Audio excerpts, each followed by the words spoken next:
श्रीमन् महागणाधिपतये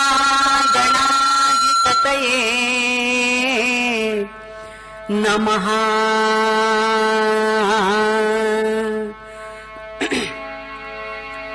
गुरुर्ब्रह्मा गुरुर्विष्णु गुरुर्देवो महेश्वरः गुरु साक्षात् परब्रह्मा तस्मै श्री गुरवे नमः।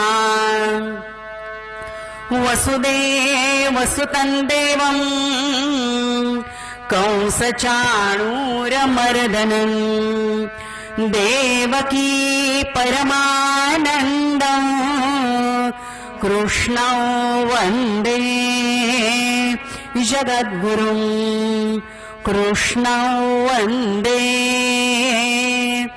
जगद्गुरुं कृष्णं वन्दे जगद्गुरुं।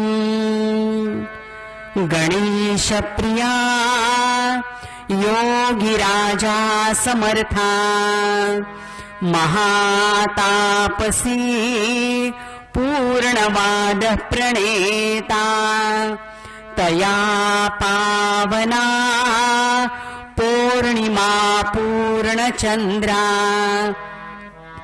नमस्कार माझा सद्गुरु रामचंद्रा। सर्वमंगलमांगल्ये शिवे सर्वार्थ साधिके शरण्ये त्र्यंबके गौरी नारायणी जयाचा जगी जन्म नामार्थ झाला जयाने सदा वास जयाच्या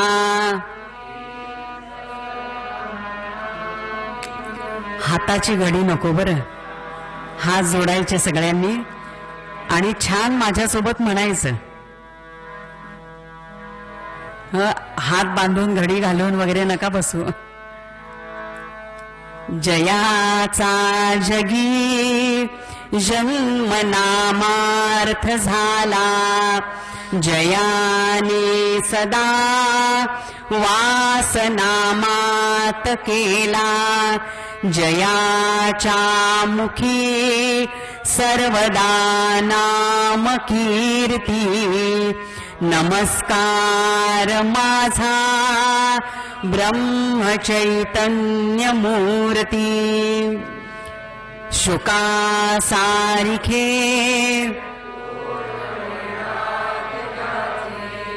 वसिष्ठा परी कवी वाल्मिका सारिखा मान्य ऐसा. नमस्कार माझा सद्गुरु रामदासा.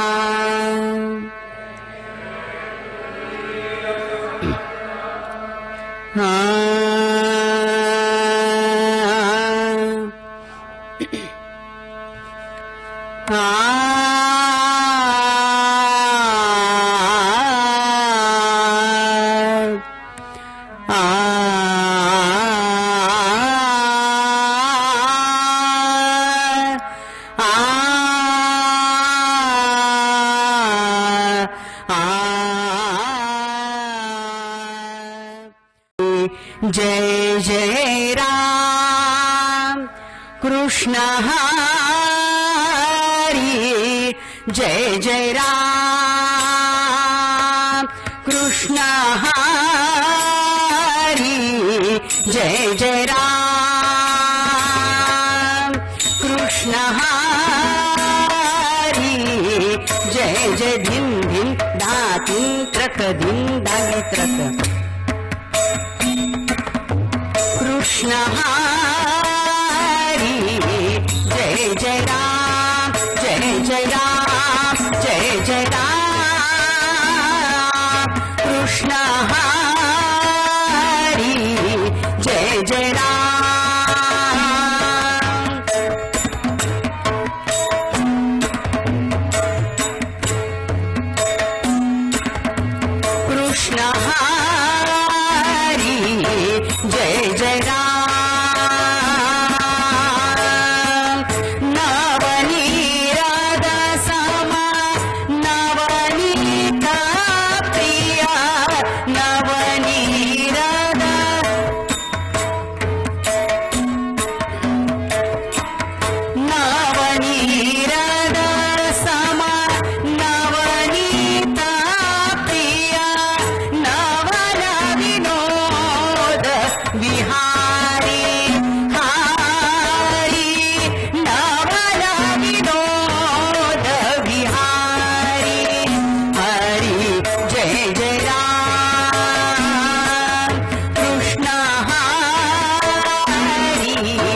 क्षण काहीतरी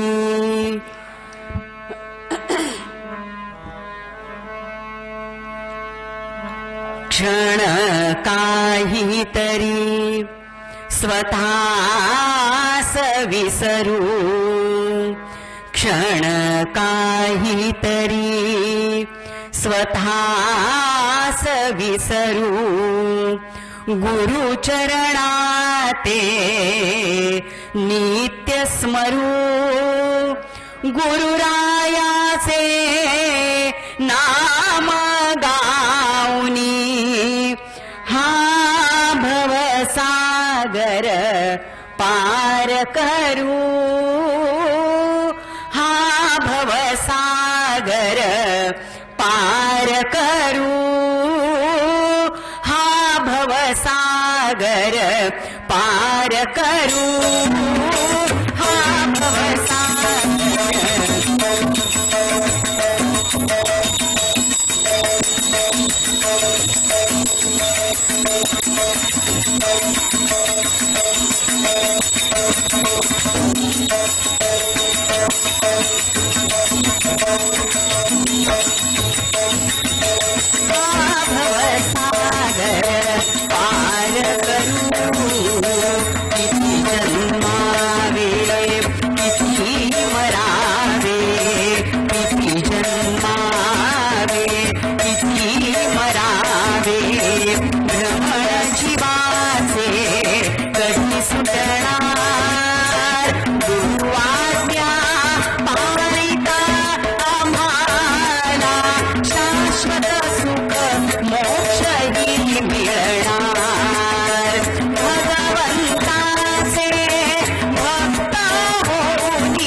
अर्वाचीन शास्त्रे पाहिली शोधोनी.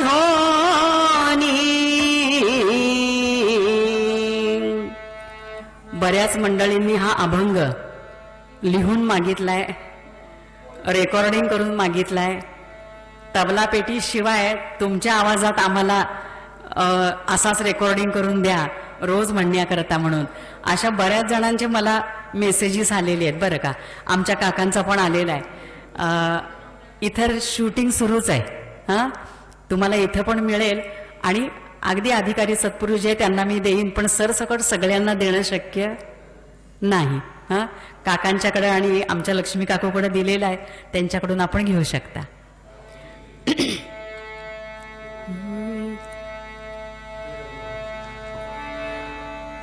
अरे वा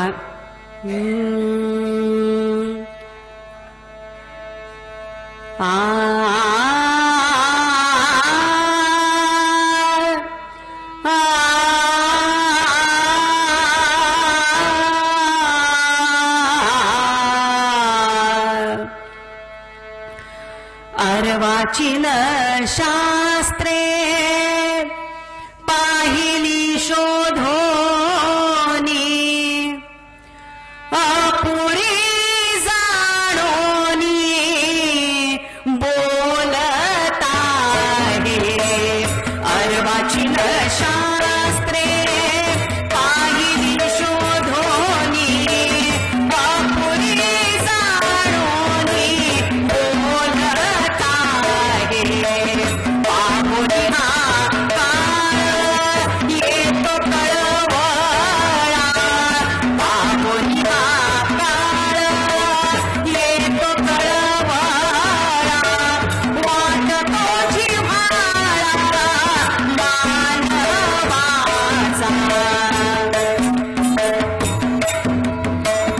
वाटतो जिव्हाळा मानवाचा वाटतो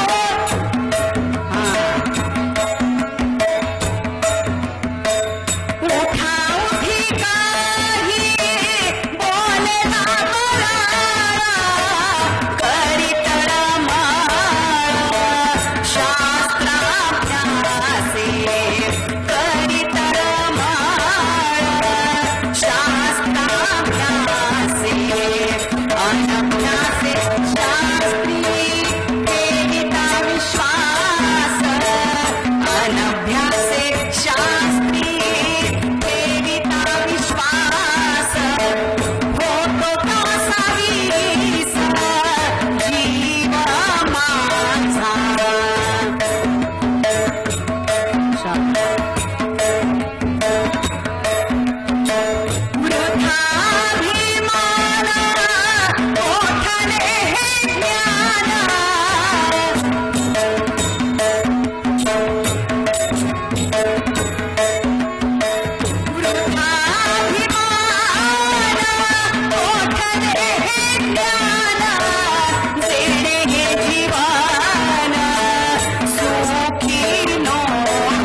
शुद्ध ज्ञानैकमूर्तये निर्मलाय प्रशान्ताय दक्षिणामूर्तये नमः।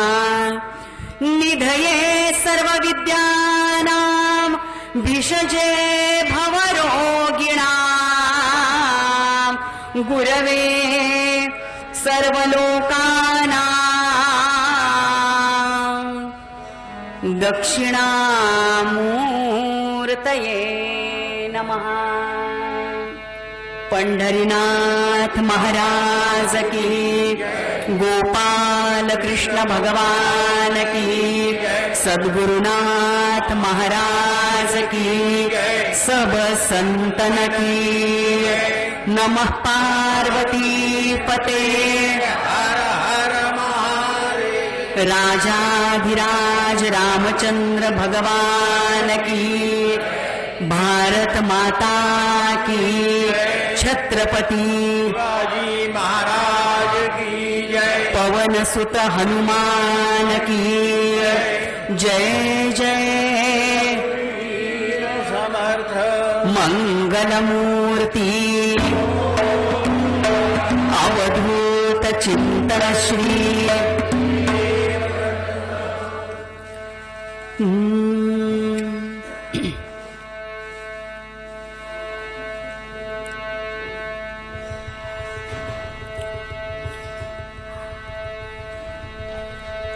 आता एक प्रेमाची विनंती की शक्यतो कीर्तन सुरू असताना अजिबात हालचाल नको. कोणी पुढे कुठल्याही कारणास्तव ये जा अशी नको.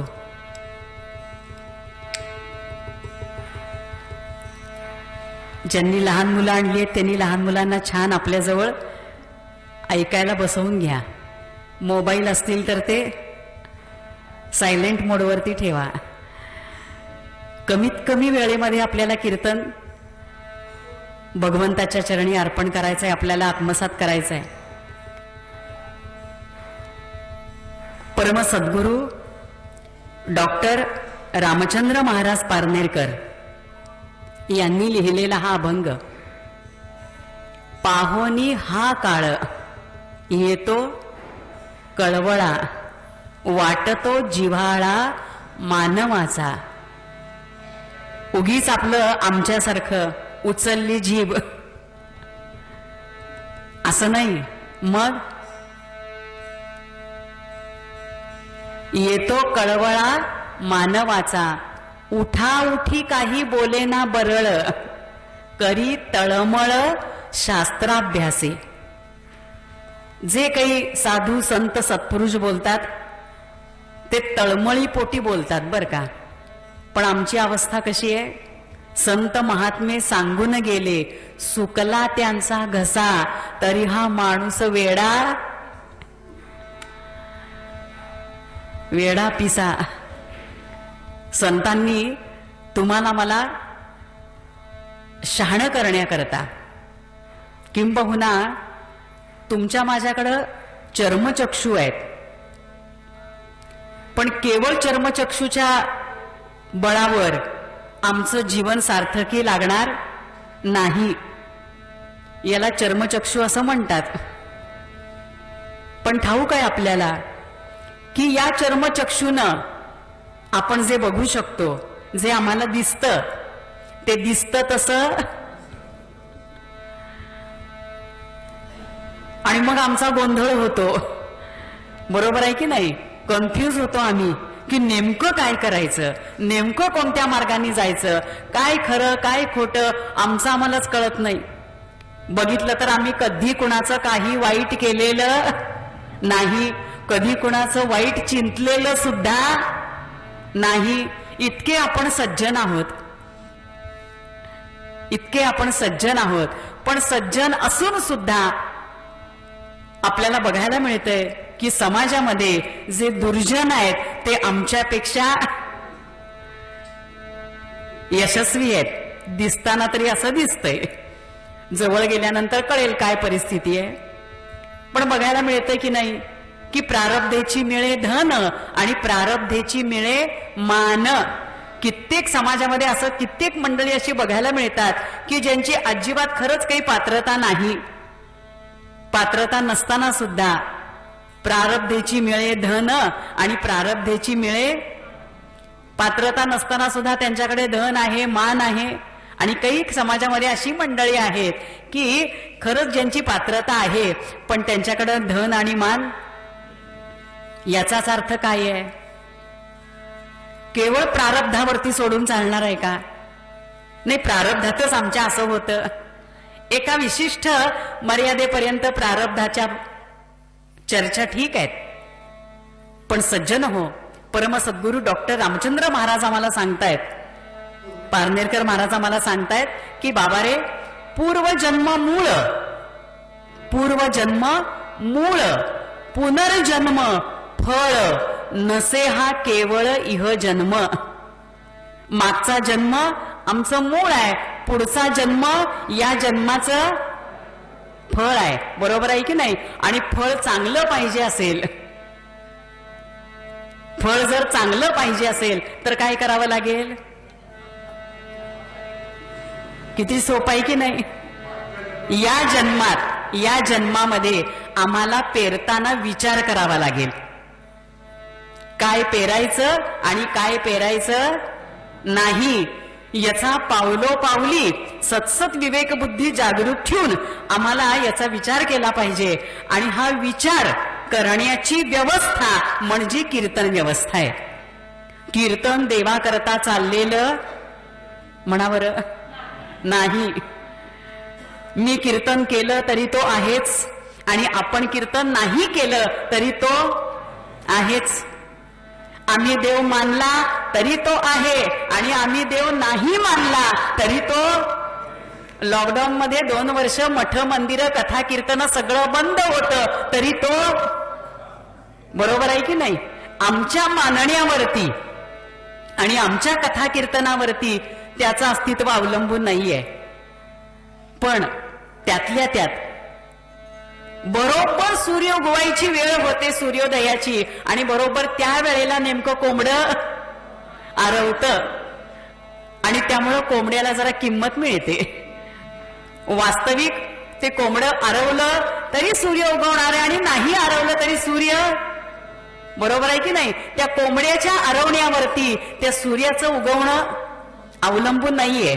तसं तुम्ही आम्ही देव मानला नाही मानला तरी सुद्धा तो आहेच. पण एका ठराविक वेळेला बरोबर ते कोंबडं आरवतं आणि त्यामुळे त्याला जरा काहीतरी इथे आणून जोडलं जातं, संदर्भ जोडला जातो भगवंताशी, सूर्यनारायणाशी. तसे आमच्यासारखे मानलं न मानलं तरी तो आहेच. पण योग्य वयात आणि योग्य वेळेत जर आम्ही या वाटेवरती आलो आणि कथा कीर्तनाच्या निमित्तानं या माध्यमातून देवाकरता, पुन्हा लक्षात ठेवा बरं का, देवाकरता यातलं काहीही चाललेलं नाही. त्याला खुश करण्याकरता, त्याला प्रसन्न करण्याकरता कीर्तनाची आवश्यकता. बरोबर आहे की नाही? काही आवश्यकता नाही. तो सच्चिदानंद आहे, तो अखंड आनंद आहे. काल कोणीतरी म्हणालं, ताई तुम्ही आनंद आनंद म्हणता, सुख म्हणत नाही. आनंद आणि सुख याच्यामध्ये काय फरक आहे? आनंद म्हणजे जो कशावरती सुद्धा अवलंबून नाही त्याला आनंद असं म्हणतात आणि जो कायम स्वरूपी टिकणारा आहे. सुख म्हणजे कोणत्या ना कोणत्या साधनांवरती, वस्तूंवरती, परिस्थितीवरती अवलंबून आहे, त्याला सुख असं म्हणतात. सुखाचा विरुद्धार्थी शब्द दुःख. आनंद या शब्दाचा विरुद्धार्थी शब्द नाहीच आहे. आणि म्हणून मला सुखाची अभिलाषा नाही ठेवायची, तर मला काय मिळवायचं आहे? आनंद मिळवायचा आहे. आणि मला आनंद मिळावा, मला आनंदाची अनुभूती घेता यावी, याच्या करता कीर्तन हा तुमच्या माझ्यासाठी असलेला एक अभ्यास वर्ग आहे बरं का. शब्द लक्षात ठेवा. कीर्तन हा काय आहे? एक अभ्यास वर्ग आहे. कीर्तनी नलगे गायनी कळा, कीर्तनी नलगे नाटकी चाळा, कीर्तनी असावा उमाळा हरी नामाचा. तुमच्या माझ्यासाठी असलेली अभ्यासाची व्यवस्था आहे बरं काही. या माध्यमातून आम्ही अभ्यास करायचा आहे आणि या अभ्यासातून आम्हाला काय घ्यायचं आहे?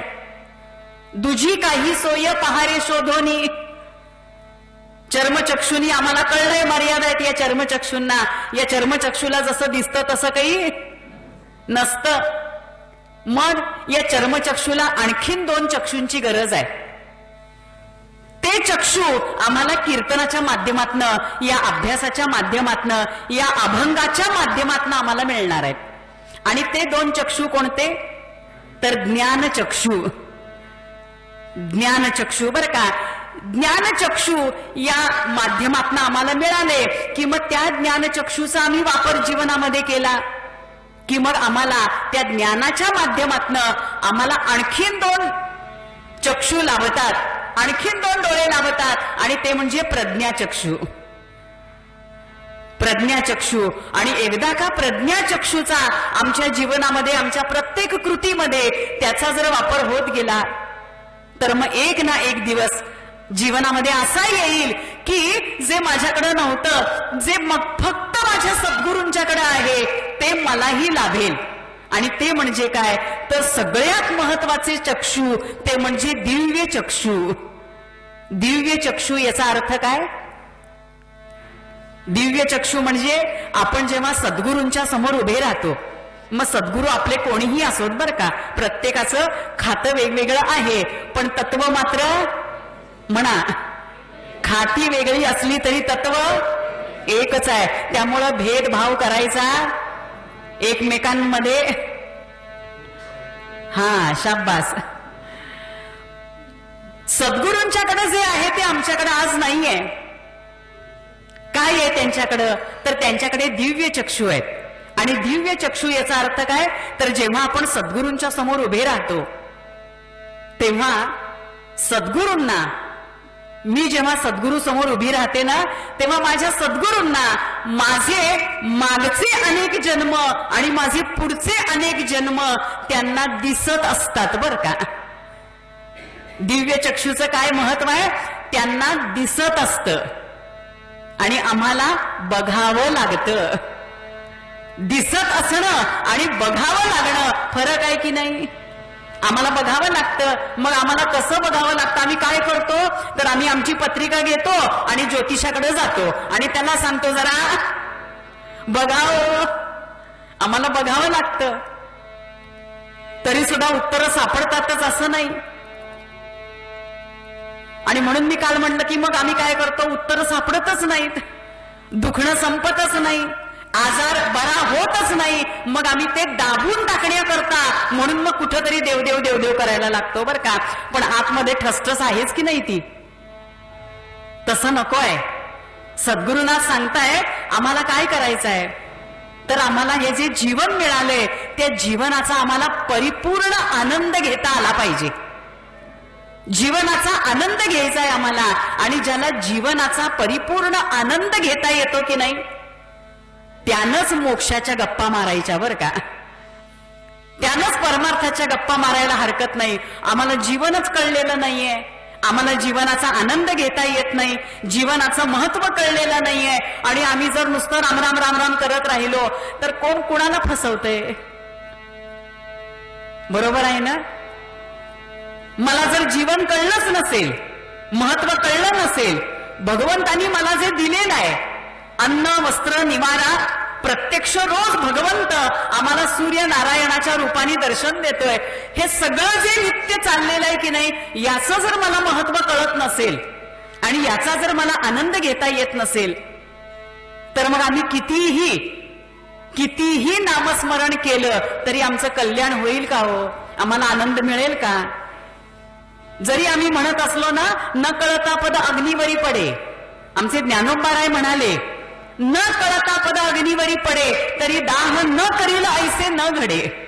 आपण नाम घेतो, नामाचा परिणाम काय आहे? फार मोठा परिणाम आहे. न कळता चुकून जरी आमच्याकडनं नाम घेतलं गेलं तरी आम्हाला आनंद होतो की नाही?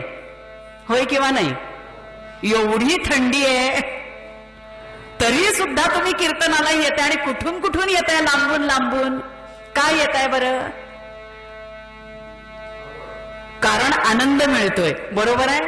कुठेतरी आम्हाला या नामस्मरणाचा, या कथा कीर्तनाचा आनंद मिळतोय आणि म्हणून तुम्ही मंडळी एवढ्या लांबून येत आहे. खरं सांगते, 200-200 रुपये रिक्षाचं भाडं देऊन तुम्ही येताय रोज एकट्या. अशांच्या करता सगळ्यांकरता टाळ्या होऊ देत, वाहू देत मोठ्यांदा. इतकं मोठं मन इकडंच बघायला मिळतं बरं हे, की कीर्तना करता म्हणून एवढ्या लांबून येणारी मंडळी, आपण बरीचशी मंडळी. कारण एकच आहे, आम्हाला आनंद मिळतोय, काहीतरी छान वाटतंय, बरोबर आहे की नाही? म्हणजे सहज जरी आम्ही हे केलं तरी याचा आनंद मिळतो. न कळता पद अग्नीवरी पडे तरी दाह न करी लायसे न घडे. ज्ञानोबांचा दृष्टांत आहे, माऊलींचा. रस्त्याने सहज आम्ही चाललेलो होतो, आम्ही जाण्यापूर्वी कोणीतरी आधी तिथून गेलेला होता आणि जाताना तो ती सिगारेट ओढून त्या सिगारेटचं ते जळकत फोटूक तिथंच पडलं होतं, तिथंच टाकून तो निघून गेला होता कोणीतरी. ते जळकत फोटूक बर का, आमचं लक्ष नव्हतं. आम्ही मागून आलो आणि पाय अनवाणी आहे, आम्ही पादत्राणं घातलेली नाहीयेत, आम्ही चाललेलो आहे आणि आमचं काही खाली लक्ष नाही. खाली बघून चालायची सवय. आम्ही आपल्या रस्त्याने चाललेलो आणि अचानक आमचा पाय त्या जळक्या थोटुकावरती पडला. पडल्याबरोबर काय झालं, चटका बसला. आम्ही पटकन आमचा पाय, आम्ही नव्हेच, पाय बाजूला झाला. पाय बाजूला झाला. आम्ही पटकन बाजूला झालो आणि त्या जळक्या थोटुकाकडे पाहिलं आणि आम्ही पटदिशी त्या जळक्या थोटुकाला म्हणजे त्या अग्नीला आम्ही म्हणालो की आय एम एक्स्ट्रीमली सॉरी बर का, लक्ष नव्हतं, चुकून पाय पडला. असं जरी आम्ही त्याला सॉरी म्हटलं, काही म्हणलं तरी ते भाजायचं राहणार आहे का? तुम्ही सॉरी म्हणा, नाही तर नका म्हणू. जो कोणी त्या अग्नीच्या सानिध्यात आला त्याला चटका, त्याला दाह होणारच आहे. नामाचं तसंच आहे. सहज जरी काहीही कळत नाही, काही ज्ञान नाही, आवड नाही, गोडी नाही, हे आले म्हणून ते आले, ते आले म्हणून हे आले, बरोबर आहे की नाही? आणि गर्दी आहे म्हणून गर्दी करणाऱ्यांची आणखीन संख्या असते. कोणी कोणत्या काय हेतून असे ना, पण जो नामाच्या सानिध्यात येतो त्याला त्याचा फायदा, सहज आलं तरी त्याचा फायदा आहे. मग विचार करा, आपण जर जाणीवपूर्वक अभ्यासपूर्ण रीतीनं, गांभीर्यानं, सिन्सिअरली बर का, म्हणजे आपण जर याच्या माध्यमात आलो तर, याच्या सानिध्यात आलो तर काय होईल? नकळत आलोय तर एवढा आनंद. आणि जर समजून उमजून जर आम्ही या वाटेवरती आलो तर किती आनंद असेल, किती आनंद मिळेल. तो आनंद मला मिळावा याच्याकरता सज्जन हो, ही सगळी धडपड आहे बर का. चर्मचक्षू पासून दिव्य चक्षू पर्यंतची. दुजी काही सोय पहारे शोधोनी, मानवाची हानी थांबवाया. जुन्याने दाविल्या अनेक विपत्ती. जी तरुण मंडळी आहेत त्यांच्याकरता जे काही जुनं होतं, जुन्या काळामधल्या ज्या काही गोष्टी होत्या त्या काही फारशा बऱ्या नव्हत्या असं आम्हाला वाटतं. मग आम्ही काय केलं, आमच्या पिढीनं जुनं काही बरं नव्हतं म्हणून आम्ही सगळ्या जुन्या गोष्टी मोडीत काढल्या, बरोबर ना? काळ बदललाय, काळ बदललाय असं आम्ही म्हणतो. काळाचा पोवाडा गाऊ नका असं आमचे सद्गुरू सांगतायत. आमचं अगदी ठाम मत आहे, काळ बदललाय. खरंच बदललाय का हो? Yes or no? सूर्य कलियुगामध्ये असो किंवा सत्ययुगामध्ये असो, सूर्य पूर्वेलाच उगवायचा आणि पश्चिमेलाच. आत्ता सुद्धा सूर्य आहे की नाही? सगळं जसंच्या, काही बदललेलं नाहीये वास्तविक पाहता. पण आम्ही मंडळींनी, तिकडं जी लहान मुलं खेळतायत ना त्यांना सांगा, आम्ही मंडळींनी मात्र काय केलंय तर आम्ही जुनं जे आहे ते सगळं जुनं मोडीत काढलं. सतीची प्रथा होती, चांगली नव्हतीच ती आम्ही मोडीत काढली, चांगली गोष्ट आहे. केशवपनाची होती की नाही, किती जुनी काय काय रूढी होत्या बघा. जवळजवळ स्त्रियांवर अत्याचारच असल्यासारखे बरेच प्रकार होते, अनेक प्रकार. जास्त काही यादी इथं सांगत बसत नाही. पण त्या जुन्या बऱ्याच गोष्टी आम्ही सगळ्या मोडीत काढल्या. पूर्वीच्या काळी स्वयंपाक कशावर व्हायचा? चुलीवर व्हायचा. आता आम्हाला शक्य, आम्हाला ते जमत नाही, आम्हाला तेवढा वेळ सुद्धा. मग आम्ही काय केलं? आम्ही त्या चुली सुद्धा चुलीत घातल्या. काही शिल्लक ठेवलं नाही जुनं. सगळं नव्यानं जे आलंय की नाही ते नवीन सगळं आम्ही स्वीकारलंय बर का. पण नवीन स्वीकारलंय त्या नाविन्यानं तरी आम्ही पूर्ण सुखी झालोय का? तसंही नाही. जुन्याने दाविल्या अनेक विपत्ती आणि नव्याने आपत्ती. जुनं आम्ही मोडीत काढलं, नवीन आम्ही सगळं स्वीकारलं, अंगीकारलं. पण आता लक्षात येतंय की जे जे म्हणून नवीन आम्ही सगळं अंगीकारलंय ना ते सगळंच काही आमच्या करता भल्याचं. मोबाईल जितका चांगला तो वाईट नाहीच आहे बर का, तो चांगलाच आहे, तो चांगलाच आहे. मग चुकतंय कुठं गणित? त्या एका मोबाईलमुळे किती प्रॉब्लेम निर्माण झाले जीवनात. कुटुंब व्यवस्था अख्खी संपत चाललीये बर का.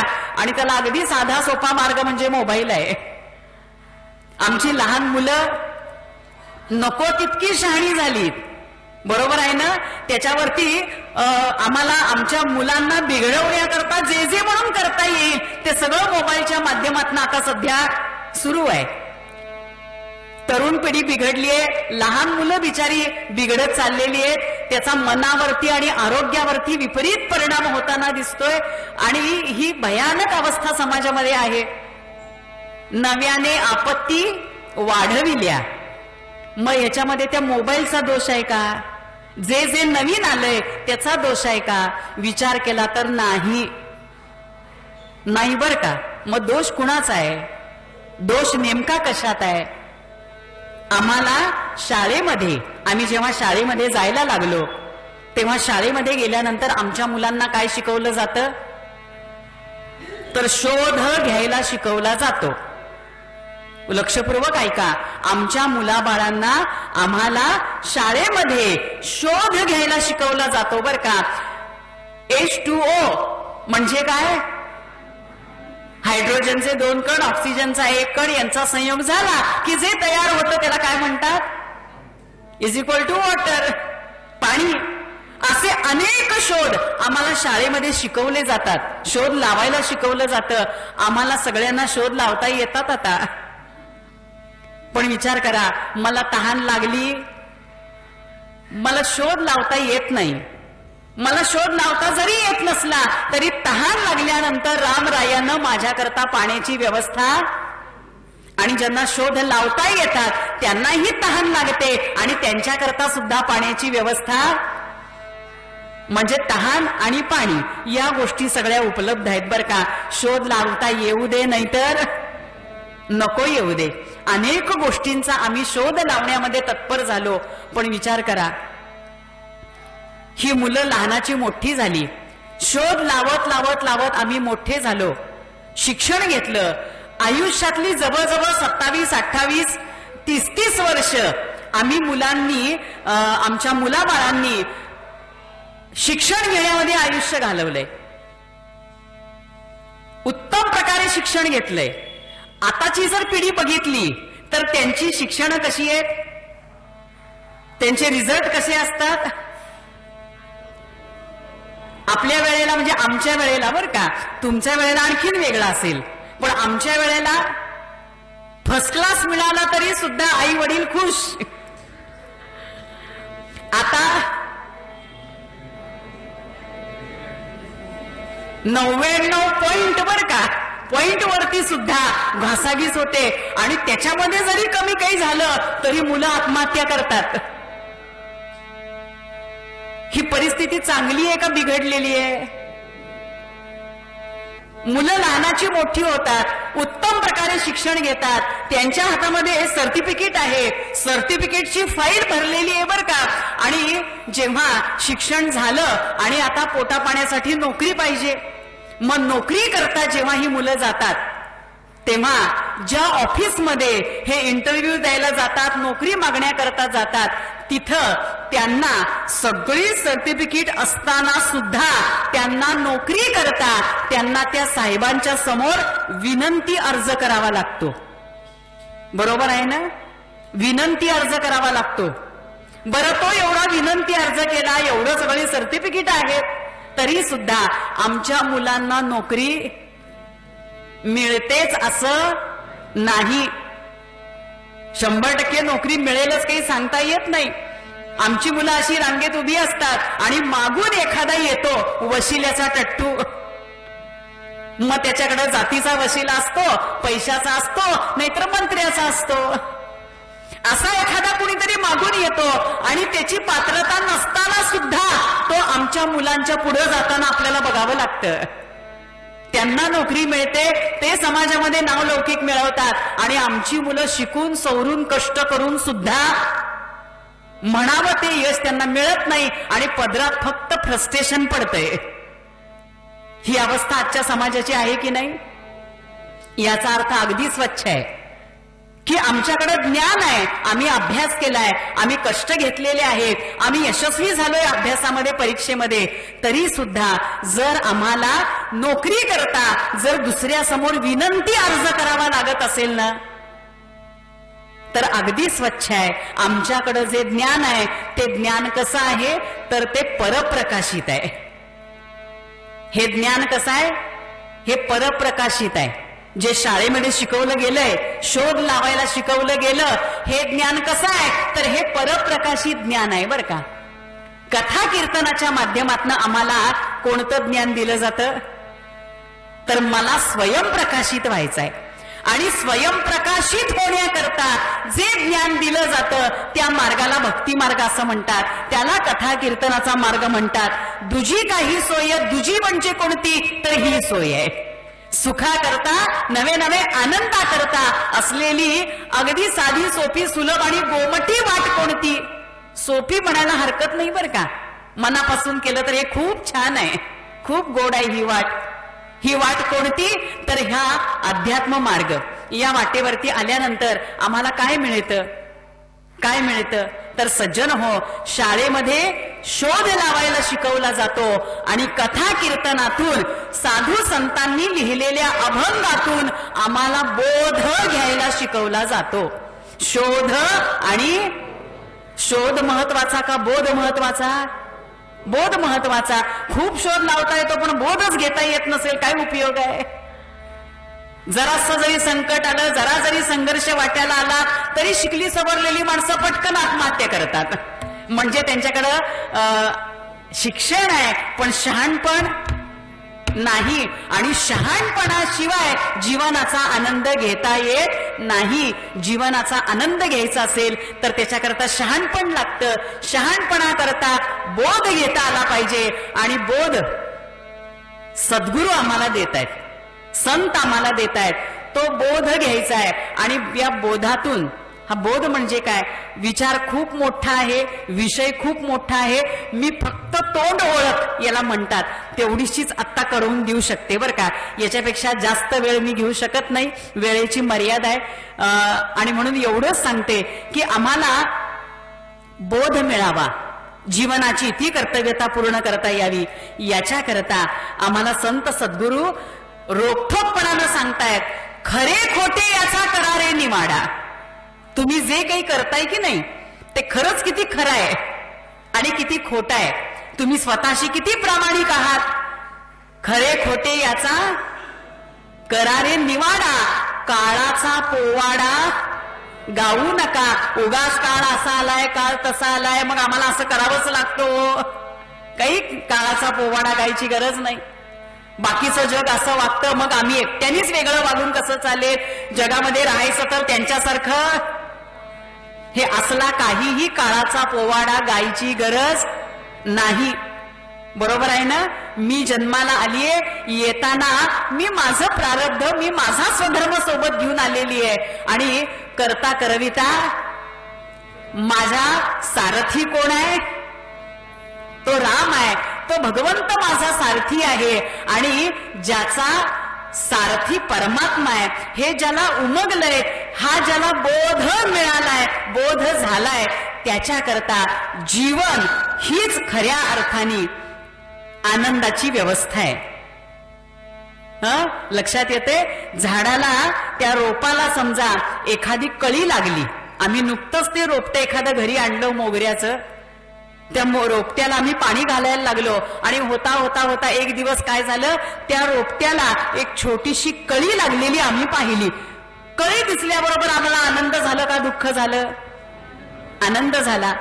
मग आम्ही वाट कसली बघतोय आता? ती कळी कधी एकदा मोठी होतीये आणि त्या कळीचं फुलात रूपांतर कधी होते. आम्ही रोज सकाळी उठल्याबरोबर बघतोय कळी आहे ना, कोणी तोडली नाही ना. होता होता कळी ती मोठी झाली आणि एक दिवस खरंच ती कळी उमलली. त्या वेलीवरती जेव्हा ते मोगऱ्याचं फूल आम्हाला दिसलं, तेव्हा तुम्ही मला सांगा, आम्हाला ते फूल बघून आनंद झाला का दुःख झालं? आनंद झाला की नाही? मग आम्ही काय केलं, ते फूल तोडून घेतलं. आधी त्या फुलाबरोबर सेल्फी बिल्फी काढल्या, ती गोष्ट वेगळी. मग नंतर आम्ही ते फूल तोडून घेतलं, देवाला घातलं. असं कधी झालंय का हो? आम्ही ते झाडाला लागलेलं फूल तोडलं, आता परत त्या झाडाला फूल लागणं नाही, लागणार नाही, असं कधी झालंय? नाही. आम्ही फूल तोडायचं काम केलं आणि दुसऱ्या दिवशी पुन्हा त्या वेलीवरती नवीन कळ्या आल्या, नवीन फुलं आली. हे नित्य सुरूच आहे की नाही? आम्ही तोडायचं काम करतो आणि तो निर्मिती करायचं काम करतोय. कधीच त्या झाडाला फुलं कमी नाही झाली. तुम्ही घेत राहा, तो देत राहतोय बरं का. याचाच अर्थ त्याला आनंद कशात आहे, तर त्या भगवंताला आनंद निर्मिती करण्यामध्ये आहे बरं का. म्हणजे निर्मिती हेच आनंदाचं उगमस्थान आहे. मग एका कळीच्या जन्माचा मला जर इतका आनंद होतो, तर मग मला माझ्या जन्माचा किती आनंद व्हायला पाहिजे. जसं कळीला निर्माण केलं तसं मलाही त्या भगवंतानं निर्माण केलंय. मला जन्म दिला, या जन्माचा मला आनंद घेता आला पाहिजे, या जीवनाचा मला आनंद घेता आला पाहिजे. आणि सज्जन हो, हा आनंद घेता येणं हीच परमार्थाची पहिली पायरी आहे. मला आनंद घ्यायचा आहे. अगदी साध्या सोप्या शब्दात सांगते, चांगलं चुंगलं खावं. होय म्हणा. उगाच वैराग्याच्या गप्पा अकारण काहीतरी चुकीच्या पद्धतीनं मारू नये. सद्गुरूंना सांगतायत की पहायाचे नाही असोनिया डोळे. डोळे कशा करता दिलेत देवानं? म्हणा मोठ्यांदा. डोळे कशा करता? पाहण्याकरता. पण जर आम्हाला कोणी सांगत असेल वैराग्य वैराग्य वैराग्य, नेमकी व्याख्या लक्षात घ्यायची बरं का. नेमकी व्याख्या, पहायाचे नाही असोनिया डोळे. सद्गुरुनाथ म्हणतायत, याला काय म्हणतात असले या प्रकाराला? वैराग्याचे चाळे काहीतरी. याला वैराग्याचे चाळे म्हणतात बरं का. याला मूर्तिमंत वैराग्य म्हणता येत. डोळे बघण्याकरता दिलेले आहेत ना, मग या डोळ्यांना छान जे दिसतंय ना त्याचा आनंद घेता आला पाहिजे. डोळ्यांनी बघितलं पाहिजे, आनंद घेता आला पाहिजे. फक्त त्यापूर्वी काय करायचंय? बोध घ्यायचाय कथा कीर्तनातून की डोळ्यांनी काय बघायचं आणि काय बघायचं नाही, कानांनी काय ऐकायचं आणि काय ऐकायचं नाही. बरोबर आहे ना? मुखानं काय बोलायचं आणि काय बोलायचं, याचा बोध घेतला तर जीवनाचा छान आनंद घेता येतो बरं का. जीवनाचा आनंद ज्याला घेता आला त्याला याची देही याची डोळा अहम ब्रह्मास्मी याची अनुभूती घेता येते. आणि ही अनुभूती म्हणजेच आनंद आहे. यालाच आनंद असं म्हणतात. सज्जन हो, केवळ गळ्यामध्ये माळा घातल्या, अंगाला भस्म फासलं आणि कपाळाला टिळा लावला म्हणजे आम्ही वैराग्य संपन्न झालो आणि आम्ही अधिकारी झालो असं नाही होत बरं. नाही होत. भगवान असल्यानं मी काही फार मोठी तपस्विनी नाही होत. अपेक्षा काय आहे? कपड्यांच्या बाबतीत अपेक्षा नाहीये. सभ्य सुशिक्षित छान असावं. आणि आजकाल आम्ही सभ्यता आहोतच, पण सभ्यतेपेक्षा महत्व संस्काराला असावं बरं का. आता संस्कार मागं पडले आणि सभ्यताच फार पुढे आली आहे. भगवं असावं, पण भगवं वरून आम्ही भगवे असो नसो, पण आम्ही आतून भगवं असावं ही रामरायाची अपेक्षा आहे. भ याचा अर्थ भय, भ याचा अर्थ भय, ग याचा अर्थ गर्व आणि वा याचा अर्थ वासना. भय, गर्व आणि वासना या सगळ्यावरती ज्याचा ताबा आहे तो खरा वैराग्य संपन्न बर का, तो खरा वैराग्य संपन्न. आणि ते वैराग्य जर अंगी बाणता आलं तर मग खऱ्या अर्थाने सगळ्या जीवनाचा ऐश्वर्याचा आम्हाला छान उपभोग घेता येतो. आणि एवढं सगळं करूनही आम्हाला छान वैराग्य संपन्न म्हणजे खऱ्या अर्थाने मूर्तिमंत आनंदाची अनुभूती घेता येते. कोणत्याही गोष्टीचा त्याग करायची आवश्यकता नाही. जे जे देवानं आम्हाला दिलंय त्या सगळ्याचा आम्हाला स्वीकार करायचा आहे, त्या सगळ्याचा आम्हाला मान राखायचा आहे बर का, त्या सगळ्याचं महत्व लक्षात घ्यायचं आहे, त्या सगळ्याचा आनंद घ्यायचा आहे. आणि नरदेहाची ती कर्तव्यता पूर्ण करायची आहे. त्याकरता फक्त स्वतःला चेक करत राहा. खरं खोटं काय चेक करणं गरजेचं आहे. खरे खोटे याचा करारे निवाडा, काळाचा पोवाडा गाऊ नका. फक्त आपण प्रस्तावना पाहिलीये बर का, सुरुवात पण नाही झालेली विषयाला, फक्त प्रस्तावना, तोंड ओळख ज्याला म्हणतात ना तेवढंच झालेलं आहे. पण वेळेची मर्यादा म्हणून इथंच थांबते. पुन्हा जेव्हा कथा कीर्तनाची रामराय पुन्हा संधी आणेल ना त्यावेळेला सद्गुरुनाथ पुढचा विषय आणखीन बोलवून घेतील. पण आता इथंच थांबूया. सगळ्यांच्या परवानगीनं पूर्वरंगात इथंच भगवंताच्या चरणी अर्पण करते. पण आपल्या सगळ्यांच्या लक्षात आलंय की नुसतं राम राम राम राम करणं म्हणजे काही परमार्थ नाही. देवानं जे दिलंय त्याचा मान राखणं आणि त्याचा योग्य विनियोग जीवनामध्ये करणं ही परमार्थाची पहिली पायरी. ती आपण आत्मसात करण्याचा प्रयत्न करूया. मूळ पदामध्ये सद्गुरुनाथ आम्हाला सांगतायत, खरे खोटे याचा